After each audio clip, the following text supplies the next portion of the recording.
चार अल्फाज आप कुरान की तिलावत में मुतअद्दिद दफा देखेंगे। कुल,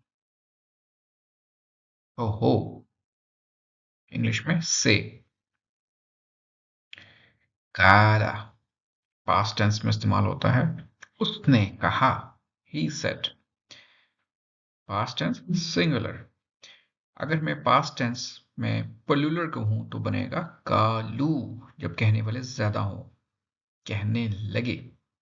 again they said, past tense plural form.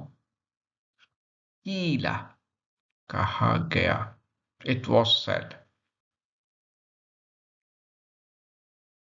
कुल की एग्जाम्पल, कुल हो अल्लाह वहद। से, कुल इज से, he is Allah, the one. या उर्दू में हम कहेंगे कहो वो अल्लाह है जो एक है। सो कुल का मतलब है से या कहो।